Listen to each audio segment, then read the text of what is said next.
Oh, I forgot about the Diddy party, man. Ugh! Yo, he looks greased up too. In hell. Oh. No! What? Yo, this is the Diddy party, man. They already got their pants off. So we're finally back with more Don to Don greatness. If you enjoy the video, drop a like, share your support, subscribe if you're new around here, and of course we got the Patreon where the full live reactions and other exclusives exist. So, episode 12 when it ended, man, we knew we were getting into some diddles, and boy golly do they just kickstart this episode just the same. If I'm Momo, I am never getting into hot springs ever again in my life. But to be honest, as bad as her situation was, the fact that when we walked in on Gigi and Okarun, I mean, they were mostly naked, man. I think they might have had it worse, to be honest. This extreme, this village, this toxicity, man. We're out here just trying to live our life, and the grossest people known to man, and I think what really does them so dirty is the gray skin.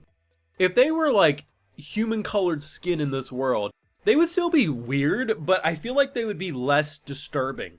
But by making them almost like any life has been sucked out of them and they're imposters, there's freaks of nature, when they're coming to grab and diddle and everything else, man, they are disturbing. And the fact that when they bleed too, it almost looks like oil, it's just disturbing as hell.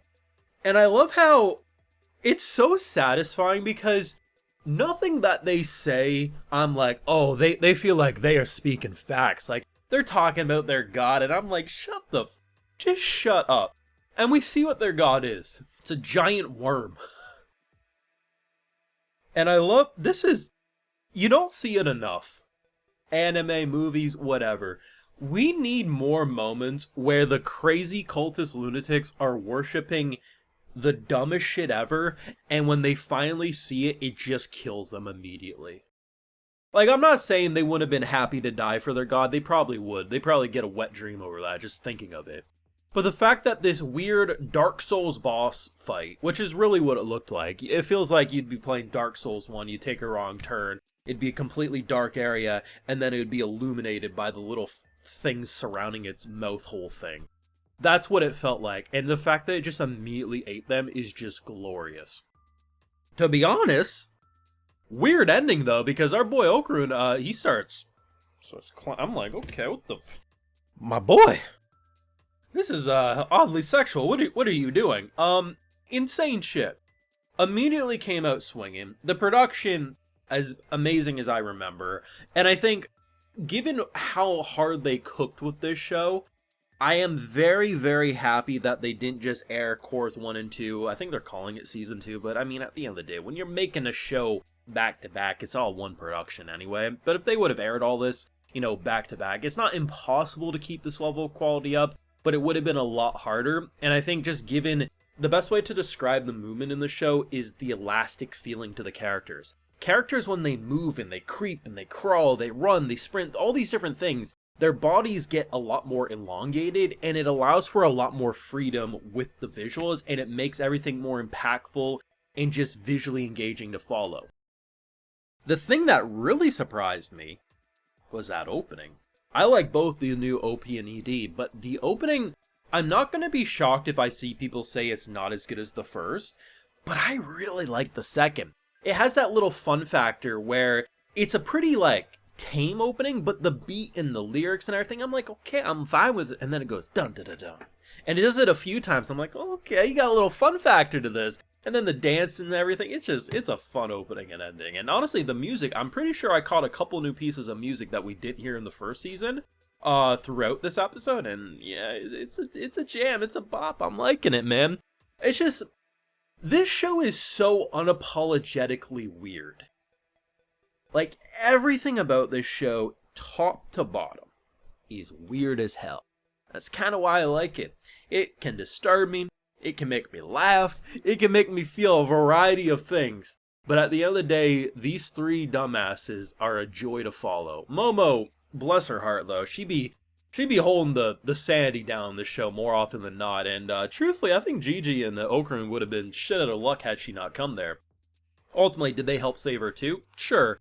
But they were bent down in doggy prone bone style, ready to go before she walked in, and that scene. So Granny pulls out the shoddy, and I'm like, oh, okay, so that's what we're doing here. The cop comes in. Oh, anyway, I'm ready to eat, like a good little bitch. I'm like, oh, okay. So fun. Production, the music, the voice actors, it was just all so freaking fun. I love too that after the creepy bastards destroy the hot springs, right?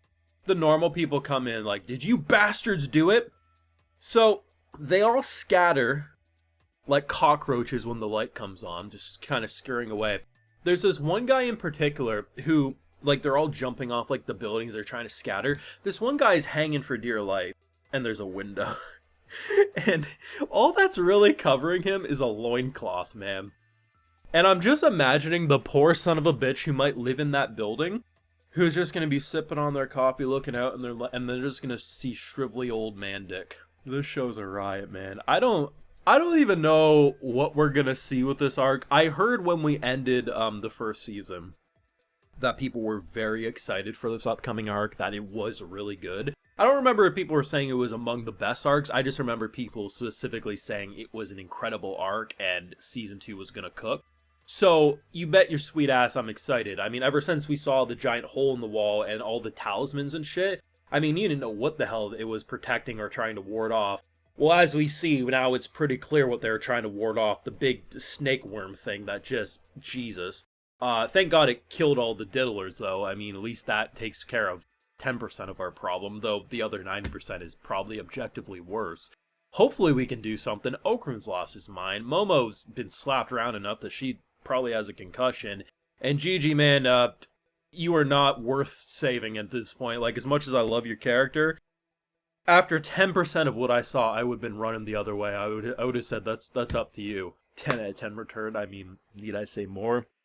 You let me know what you thought. I mean, I'm definitely interested in hearing from both anime onlys what you thought of the return. Did it hook you in just like it did me? And for manga readers, given that I do remember a lot of hype surrounding this arc, is it so far kicking off the way you've envisioned when you read it in the manga? Let me know down below.